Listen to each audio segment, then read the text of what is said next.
How did my wife laugh at my jealousy for months, then freeze when a server said my name in a public lobby? What happens when everyone is watching and the truth is no longer a rumor but an order?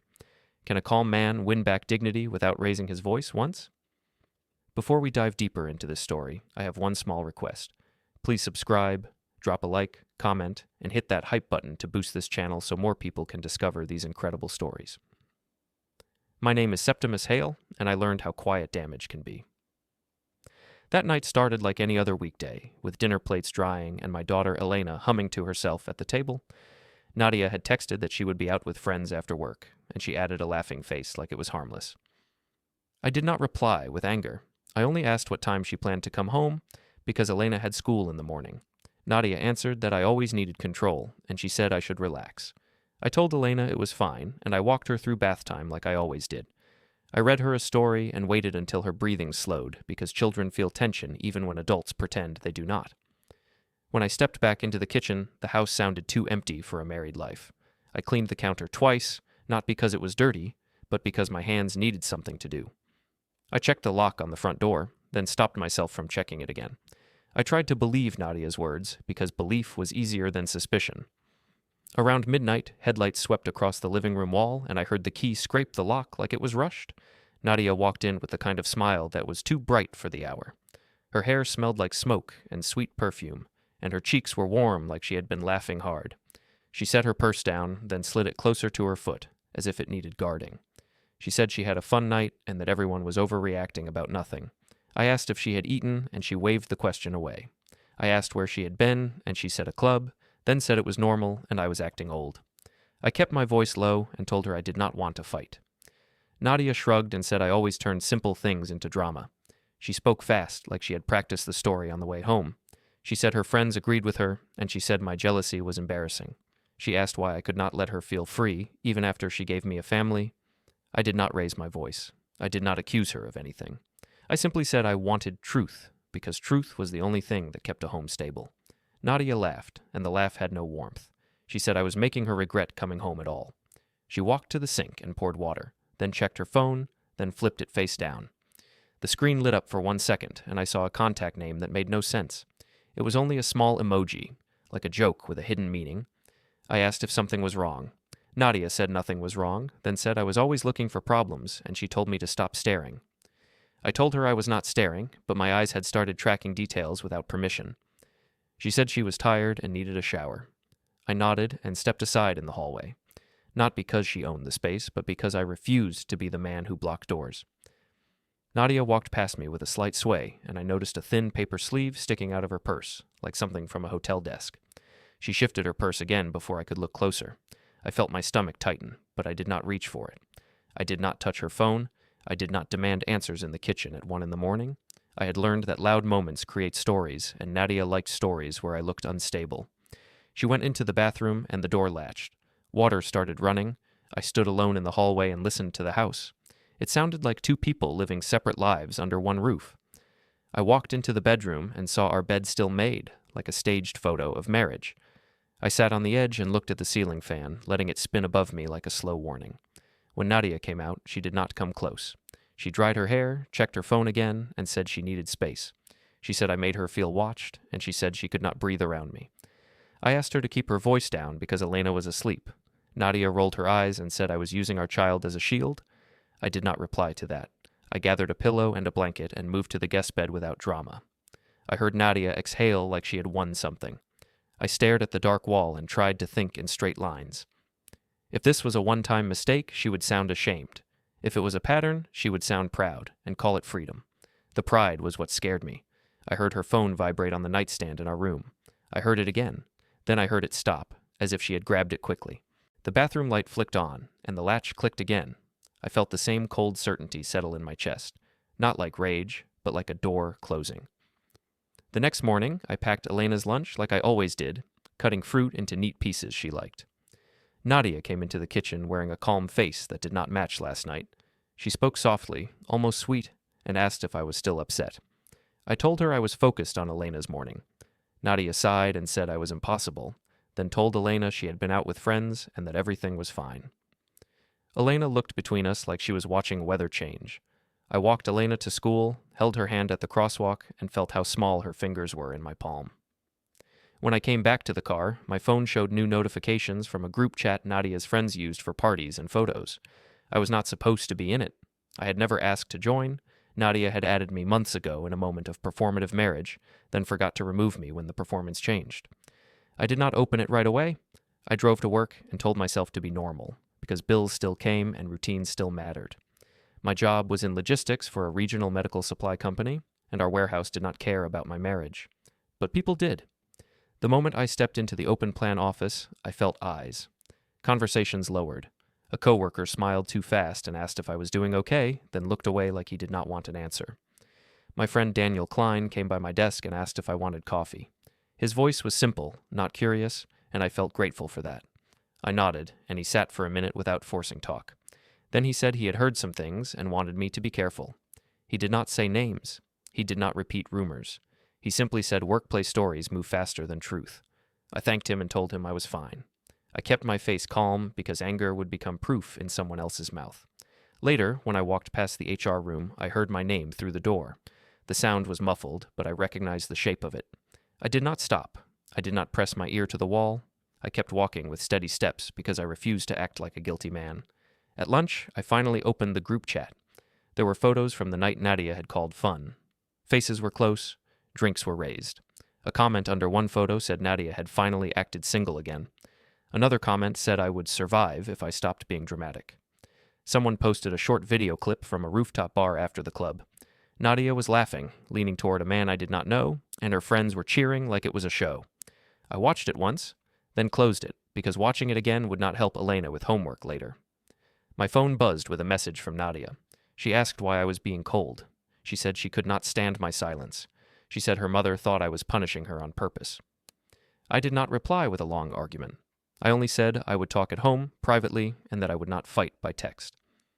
Nadia answered that she would not be controlled and that she would do what she wanted. I put my phone face down and returned to work. In the afternoon, HR emailed me asking for a quick word tomorrow morning.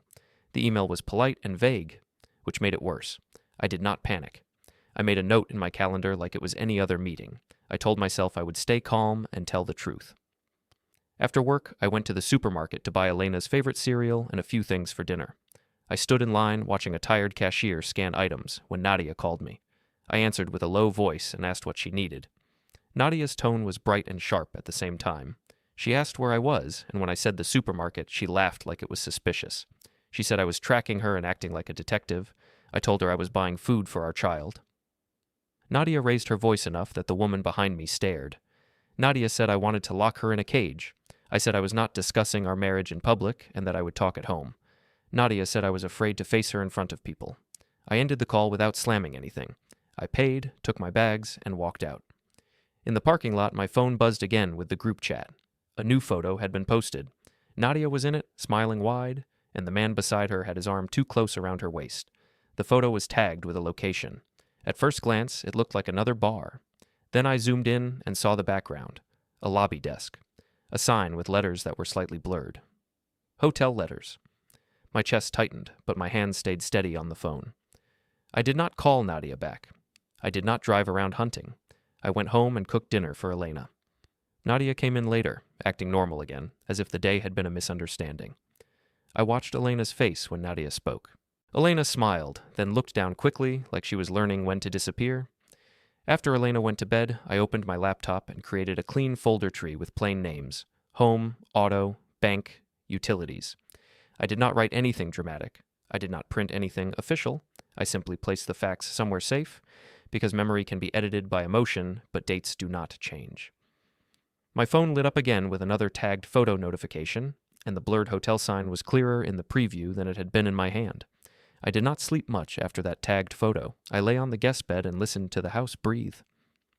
Nadia moved around in the bedroom like nothing had happened. In the morning, she acted normal again, making coffee like a good wife. She asked if I was still upset and said I should stop reading into things. I told her I was going to work and that Elena had school. Nadia said I was cold and dramatic, and she said her friends agreed. I did not argue. I kept my voice even and asked one simple question, which was why a hotel lobby was in her photo. Nadia smiled like I had told a bad joke. She said it was a different place and that I was seeing what I wanted. She said I needed help if I thought every hallway was a hotel. I watched her face as she said it. She did not look confused. She looked prepared. That was worse. At the office, HR asked me to step into the meeting room. The HR manager kept a professional tone and said there were concerns about personal issues affecting the workplace. She said someone had complained that I was calling my wife too much and making scenes. I told her I had not made scenes at work and that I did not want my private life in the office. She said she understood, but she asked me to be careful. She also suggested I take a day off if needed. I thanked her and returned to my desk. Daniel met my eyes and said nothing, but his face showed he had heard. I felt anger rise, but I let it pass. I typed slowly, did my tasks, and focused on facts. In the afternoon, Nadia sent a message saying she had plans again tonight.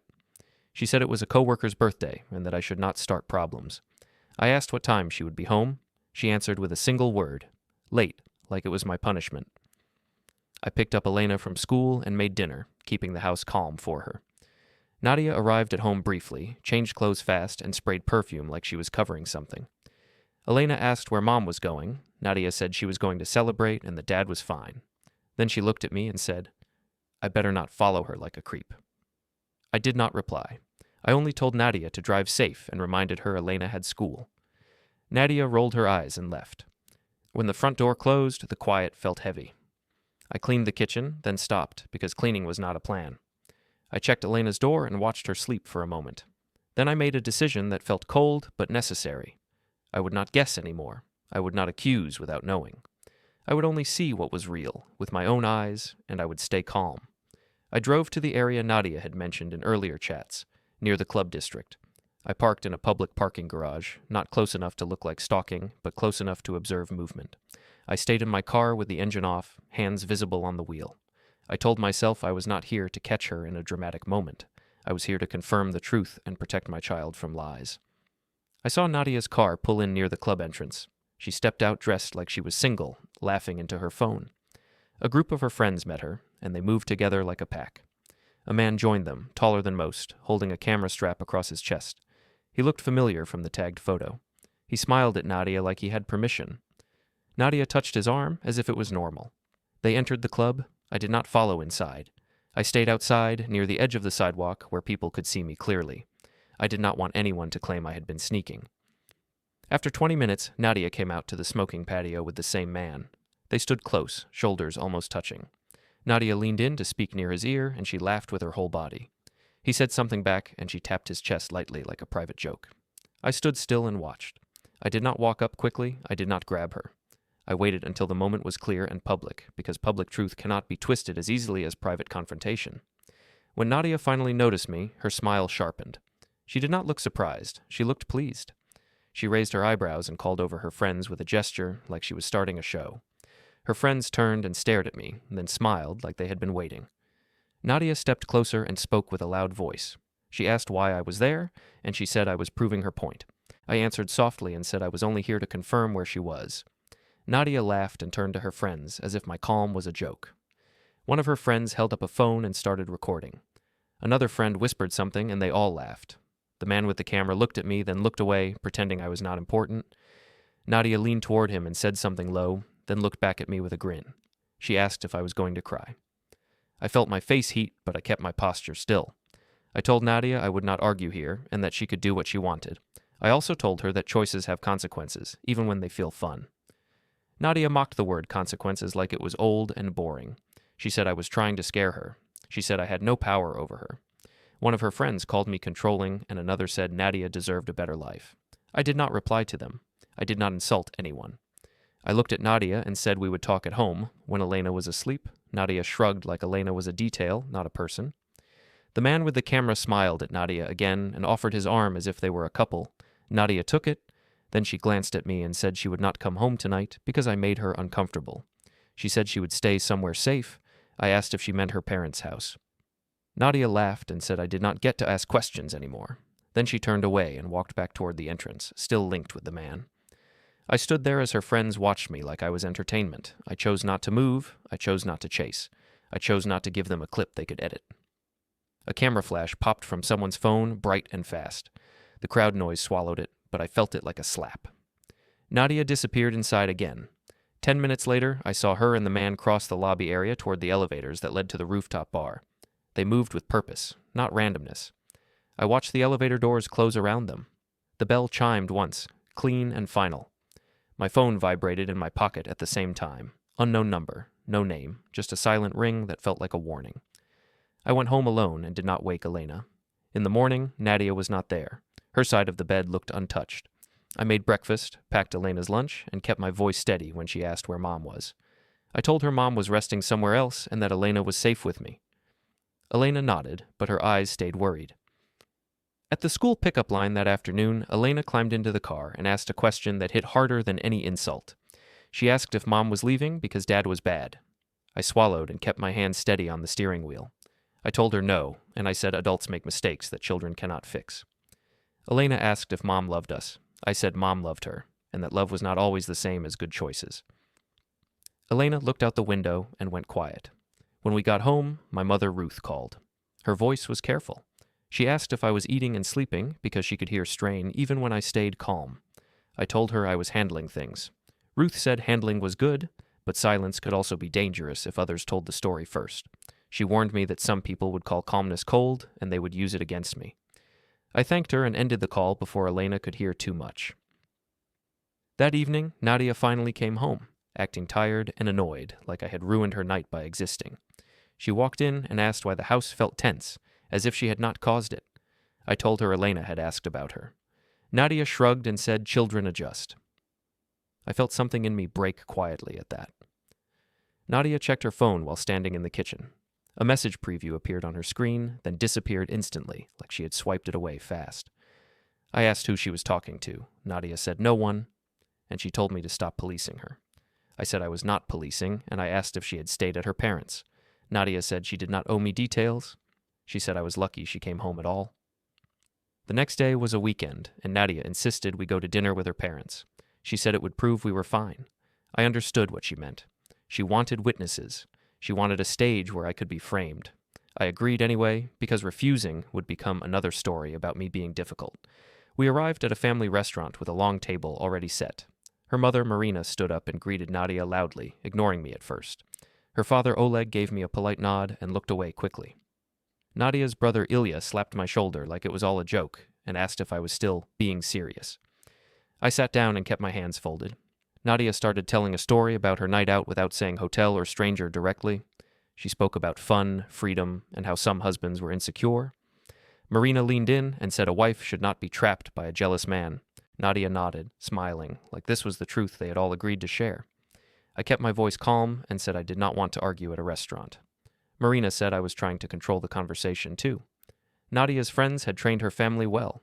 Ilya laughed and said I should loosen up. Oleg stayed quiet and watched his plate. I felt the weight of being outnumbered, but I refused to plead.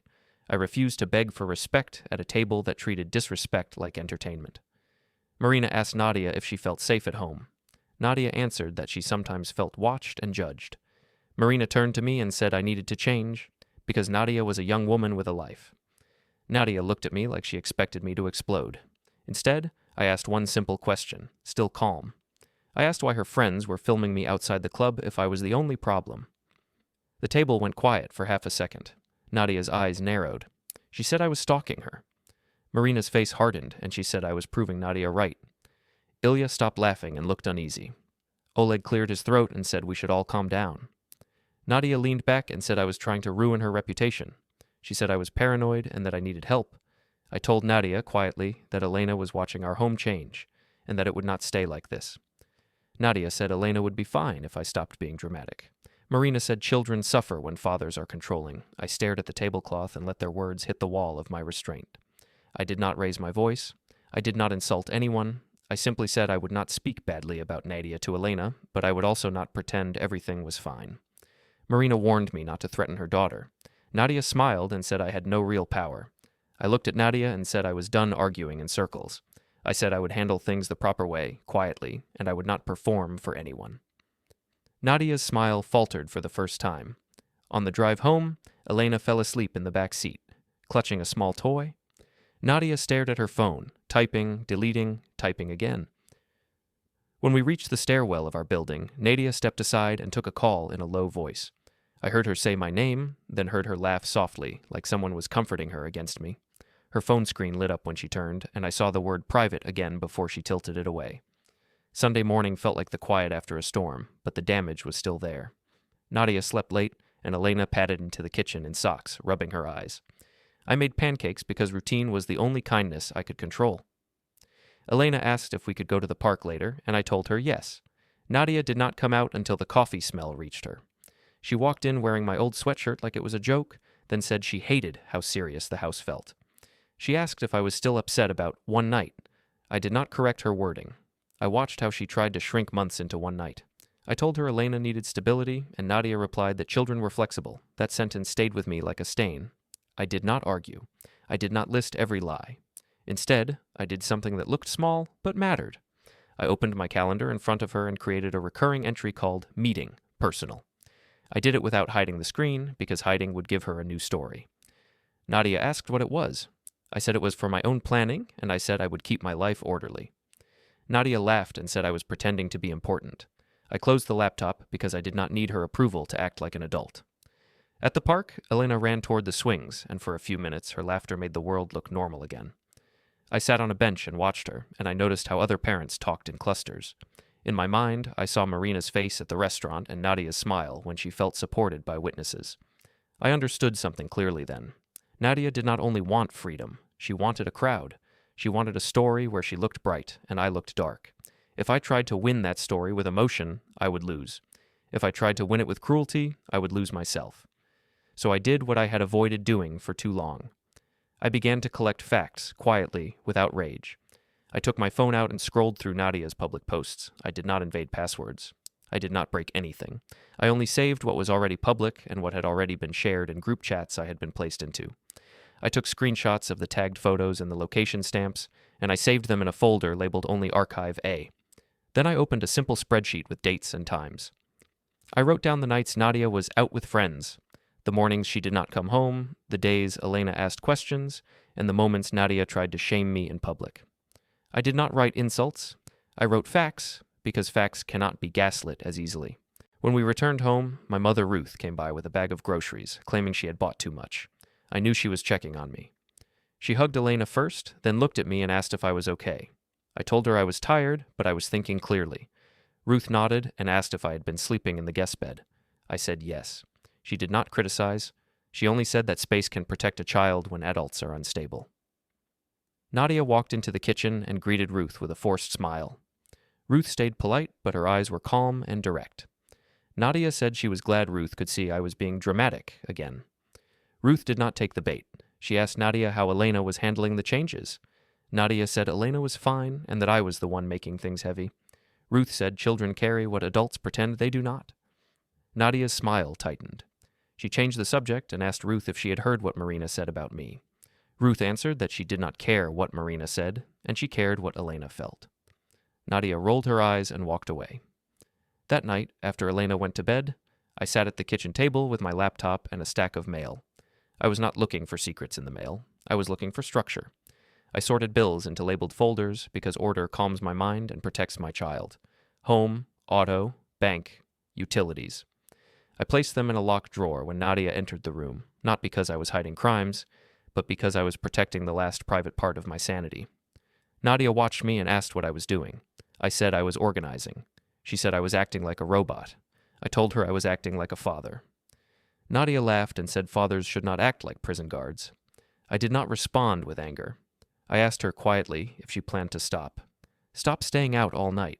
Stop humiliating me in front of others. Stop turning Elena into a background detail. Nadia stared at me as if I had asked her to stop breathing. Then she said she would never live by my rules. She said she had friends, and she said people loved her, and she said I was the only one who had a problem. I asked her if she understood what Elena had asked me at school pickup. Nadia shrugged and said children ask silly questions. My throat tightened, but I kept my voice stable. I told Nadia that Elena's questions were not silly and that Elena was watching everything. Nadia stepped closer and tried to provoke me with a lower voice. She said maybe she should leave for good. She said she could easily find someone who appreciated her. She said maybe she should go to a hotel again, just to show me she could. She watched my face, waiting for fear or rage. I did not give her either. I stood up slowly, because sudden movements become threats in other people's stories. I told her I would not fight with her. I told her I would not beg. Nadia smirked and said I was powerless. I looked at her and said I was not powerless. I was simply done performing. Nadia asked what that meant. I said it meant I would handle matters properly. I did not say how. I did not name anyone.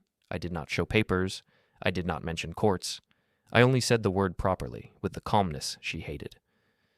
Nadia's smile faded, just slightly. She asked if I was threatening her. I said I was not threatening. I was informing her that I would no longer live inside her chaos. Nadia scoffed and said she would tell everyone I was unstable. She said she would make sure HR knew too. I nodded and said she could tell any story she wanted, but she could not change facts. A sound came from her phone on the counter, a short ping she tried to hide by turning the screen down. I caught a glimpse of a calendar reminder on her device before she swiped it away fast. It was labeled with a place and time like a secret appointment. I did not say the place out loud. I did not accuse her in that moment. I simply noted that she did not look surprised to see it, and she did not look ashamed. I opened my own calendar and, without drama, set a reminder for myself. Harbor Steps 11 Wood AM. Nadia watched me and asked why I was writing that. I said because I was done guessing. Nadia's eyes narrowed, and she told me to stop acting like a detective. I told her I was acting like a father who needed clarity. Nadia grabbed her phone and walked toward the bedroom, and I heard the desk drawer in our room click as she opened it, then click again as she closed it, like she was locking something away. I stayed in the kitchen and listened to the hum of the refrigerator, keeping my breathing slow. My phone lit up with a missed call from an unknown number, and then the screen went dark again. I looked down the hallway toward Elena's room and reminded myself why I was doing this. Not to win against Nadia, not to punish her, to protect a child from a life built on lies. The morning of Harbor Steps 11 a.m. arrived like a quiet deadline. I woke before the alarm and listened for sounds in the hallway. Elena was still asleep, and the apartment was calm in a way it had not been for weeks. Nadia moved in the bedroom and spoke on her phone in a low voice, then ended the call the moment I stepped into the kitchen. She tried to look relaxed, but her eyes kept checking the screen. I made Elena's breakfast and kept my voice gentle, because today was not about punishment. Today was about structure. I walked Elena to school, held her hand at the crosswalk, and watched her disappear into the building. As I turned back to my car, I felt the familiar pull to doubt myself. I told myself the same thing I had repeated every night on the guest bed. Facts do not change when people laugh. I drove to the office tower downtown that had a public lobby with cameras and security. It was not a courthouse, and it did not need to be. It was a place where adults behaved because strangers were watching. I arrived early and stood near a seating area by the elevators. People moved through the lobby with coffee cups and ID badges, and the sound of footsteps was steady and ordinary. My phone stayed in my pocket. I did not scroll. I did not rehearse angry speeches. I only breathed slowly and kept my hands visible, because I refused to look like a threat in anyone's story. Nadia came in 10 minutes late, wearing a bright coat and a confident face like she was walking into a party. She scanned the lobby as if she expected an audience to applaud. When she saw me, she smiled in a way that did not reach her eyes. She walked close and spoke fast, like she wanted to control the first minute. She asked why I chose a public place, and she said I was being dramatic. I answered calmly that I wanted things quiet and respectful. Nadia said respect was impossible with me, because I always needed control. She asked if I was going to accuse her again. I said I was not here to accuse. I was here to stop the chaos from touching Elena. Nadia's expression shifted, and she said I was using our child as a weapon. I did not argue with that. I only said Elena deserved stability and clear rules. Nadia laughed and said rules were my favorite thing. She said life was not a spreadsheet. I told her life becomes a spreadsheet when people refuse truth. Nadia's smile sharpened at that, and she leaned in as if she wanted to provoke me into raising my voice. She said she could tell everyone I was unstable. She said she could tell HR I was harassing her. She said her mother would support her, and everyone would believe her. I stood still and let her words pass through me without sticking. I could feel her waiting for a reaction like she was waiting for a punchline. I did not give her one. Then the elevator bell chimed. It was a clean sound that cut through the lobby noise. A man in a plain jacket stepped out and looked around with professional eyes. He held a thick envelope and a clipboard. He walked toward the seating area with calm steps, not rushed, not hesitant. Nadia kept talking, but her voice lowered slightly as she noticed him. The man stopped at a respectful distance and asked for me by name. He said Septimus Hale in a clear voice that made two nearby people glance over. I answered that it was me. He asked Nadia for her full name, and when she confirmed it with a sharp tone, his face did not change. He said he had documents to deliver and that he needed to confirm identity. Nadia asked who he was, and she tried to laugh like it was a joke. The man did not laugh. He spoke in a flat, polite way and said he was authorized to serve her. Nadia's mouth opened slightly, then closed. She looked at me as if she expected me to deny it. I did not deny it. I stayed still and kept my eyes calm because this was not theater.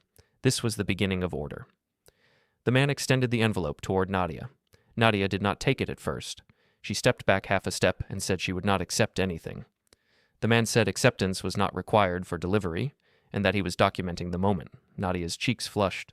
She looked around the lobby as if she wanted to find a friend to rescue her. There was no rescue. People were walking past, but the air around us had shifted. Nadia tried to regain control by speaking louder. She said I was trying to humiliate her. She said I had planned this like a trap. I said nothing. The man set the envelope against her hand in a gentle, practiced way, then released it when she grabbed it out of reflex. Nadia stared at the front page, visible through the opening. Her eyes moved left to right quickly, then slowed. The smile that always lived on her face during arguments did not appear.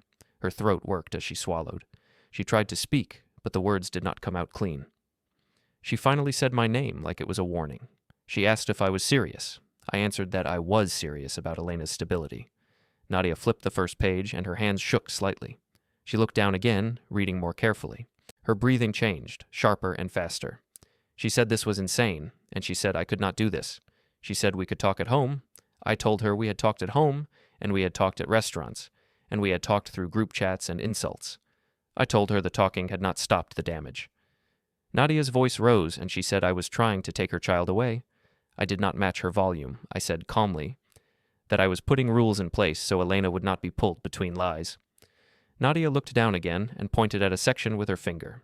She asked what it meant. The man in the jacket answered in simple terms, without emotion. He said it outlined temporary boundaries and a temporary plan until a formal decision was made. He said she had obligations and restrictions starting now. Nadia's face tightened, and her eyes flashed with anger and fear at the same time. She read aloud fragments without meaning to, like her mind was trying to reject them. She saw that neither of us could remove Elena from the area without agreement. She saw that exchanges would follow a structured schedule. She saw that contact would be limited to child-related matters, and that harassment or public shaming could have consequences. She saw financial restraints described in plain language, a warning against draining accounts or making sudden changes. She saw a temporary arrangement about the home, and her breath caught as if the air had been taken from her. Nadia lifted her eyes to mine and asked if I was trying to ruin her. I said I was trying to stop her from ruining Elena's home.